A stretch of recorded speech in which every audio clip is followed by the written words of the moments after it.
Presidente, eu quero fazer um breve registro de que, nesse momento, nós estamos na Comissão de Assuntos Econômicos debatendo com o ministro Mantega a proposta do governo federal para pôr fim na guerra dos portos e aprovar uma alíquota única num período até 8 anos de ICMS para as transações interestaduais. Quero dizer que o debate está extremamente participativo. Eu lá estou inscrita para indagá-lo a respeito do impacto que essa proposta poderá causar no modelo Zona Franca de Manaus. Porque quando nós tratamos de questões tributárias no Brasil, nós precisamos, inicialmente, senhor presidente, entender que das 27 unidades da Federação Brasileira, um estado possui um regime tributário diferenciado, que é o Estado do Amazonas, que abriga um único projeto de desenvolvimento regional baseado em incentivos fiscais, em incentivos de tributos federais ou tributos estaduais, senhor presidente. Então, de tal forma e de tal sorte que na apresentação inicial do ministro Mantega, ele que veio fazer a apresentação da proposta que unifica o ICMS até o ano de 2021 em 4% para todas as transações interestaduais, apresentou um dos projetos de resolução como proposta, projeto de resolução que deverá ser apresentado pelo Senado, pelo próprio Senado e votado pelo Senado, já num dos projetos, numa das alternativas que ele apresenta tratar também, senador Mozarildo, de forma diferenciada a Zona Franca de Manaus, assim como as operações relativas ao gás, o que atingirá também ao estado do Mato Grosso do Sul.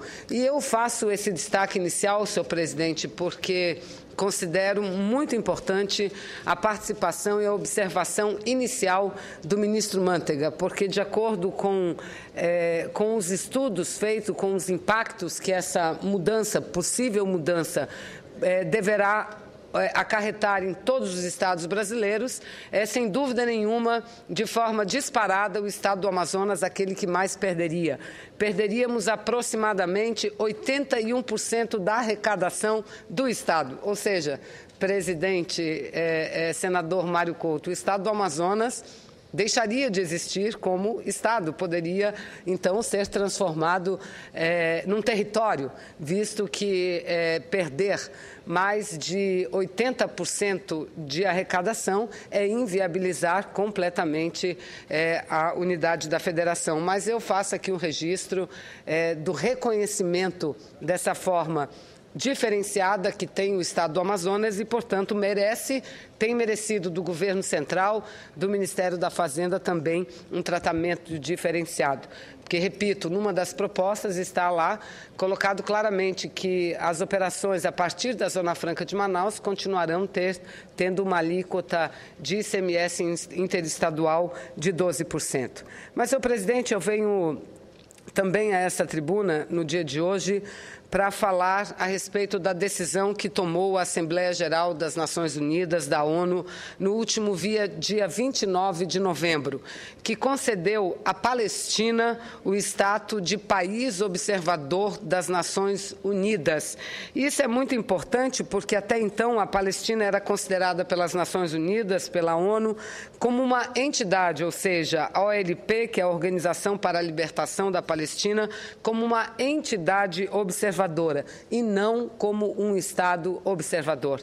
É óbvio que essa decisão não transforma e nem cria o Estado da Palestina, o que foi previsto lá nos idos de 1947, que deveria ser criado em 1948, que deveria ser criado tanto o Estado de Israel como o Estado da Palestina. Infelizmente, houve a criação do Estado de Israel, mas criado criado o Estado de Israel, mas até agora não criou-se ainda o Estado da Palestina. Então, eu quero dizer que, assim como vários outros senadores e senadoras, democratas do mundo inteiro têm ressaltado essa importante decisão das Nações Unidas, eu também aqui quero me posicionar dizendo que esta decisão, apesar de não trazer reflexos práticos imediatos e que não cria efetivamente o Estado da Palestina, mas ela abre um caminho muito importante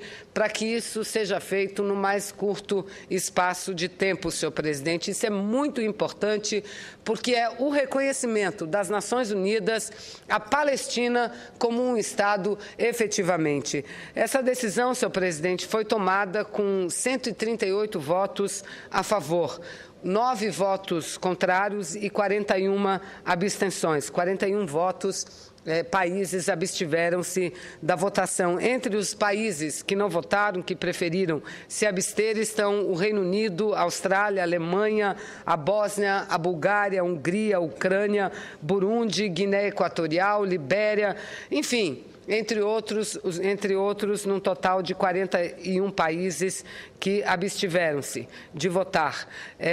Os 9 países que votaram contra, infelizmente, senhor presidente, obviamente, Israel, Estados Unidos, Canadá, República Tcheca, Panamá, Palau, Nauru, Micronésia e Ilhas Marshall. O Brasil está entre os 138 países que votaram a favor. Então, neste momento, eu quero cumprimentar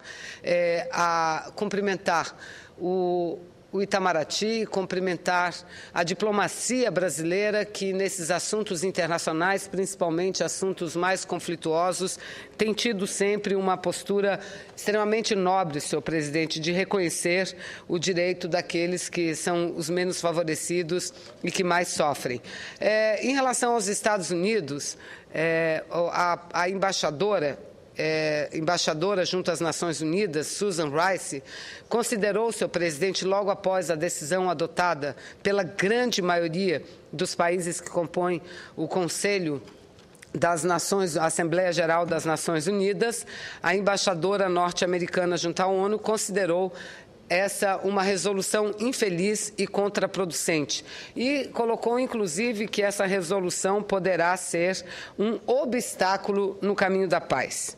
Em relação a essa observação, que não foi apenas da embaixadora Susan Rice, embaixadora norte-americana junto às Nações Unidas, mas alguns observadores brasileiros, inclusive, têm feito manifestações e têm publicado opiniões contrárias à decisão das Nações Unidas, dizendo que poderá mais atrapalhar, prejudicar o caminho da paz do que ajudar na busca da paz entre essas duas nações, senhor presidente. Eu quero lamentar.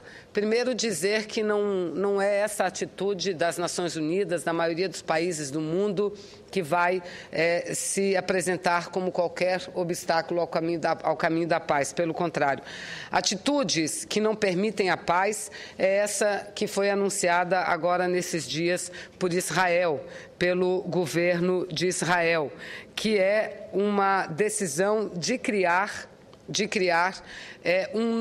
construir novas unidades habitacionais, ou seja, novos assentamentos habitacionais na Cisjordânia e em Israel Oriental, senhor presidente. Então, essa foi uma decisão anunciada pelo governo israelense, pelo seu primeiro-ministro Netanyahu. E, diante dessa notícia anunciada pelo governo israelense, 5 países europeus, Reino Unido, França, Espanha, Suécia e Dinamarca, convocaram os seus embaixadores, os embaixadores israelenses presentes nas suas capitais, para dar explicações a respeito dessa decisão. E não apenas eles, outros países, como a Espanha, também criticou duramente a decisão. Aliás, não foi a única decisão de construir novos assentamentos em áreas tradicionais ocupadas pelo povo palestino, senhor presidente.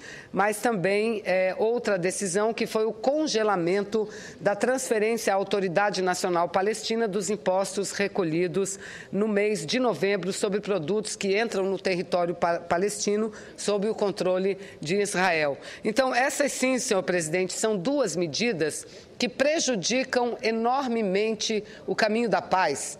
Prejudicam enormemente o caminho da paz. Nós aqui, o que nós estamos diante é do quadro de que, na década de 40 do século passado, para resolver-se um conflito entre nações, entre povos, uma resolução da ONU foi adotada, da criação de dois estados, o Estado palestino e o Estado de Israel, propondo-se, inclusive, qual seria a fronteira entre esses dois estados. E de lá para cá,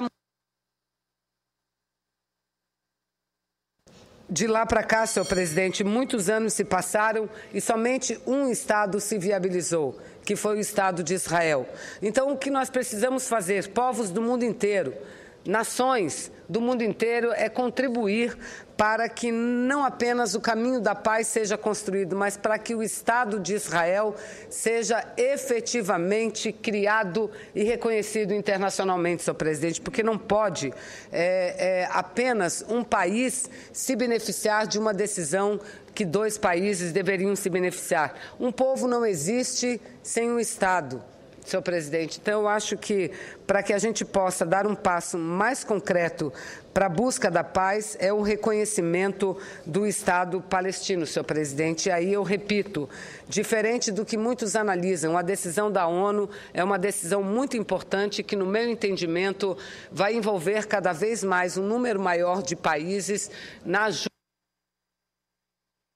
Eu concluo nesse 1 minuto, senhor presidente, na ajuda pela busca da paz, mas principalmente na ajuda pela efetivação concreta do Estado palestino, porque é um povo como outro qualquer, senhor presidente, que tem nacionalidade e que tem direito também a ter o seu território. Então, concluo aqui essa minha intervenção cumprimentando a grande maioria dos países que compõem as Nações Unidas pela decisão madura, pela decisão acertada que tiveram, e cumprimentando também a diplomacia brasileira, que tem tido um papel muito importante na busca da paz e importante para contribuir e ver criado efetivamente o Estado da Palestina. Era o que tinha a dizer. Muito obrigada, senhor presidente.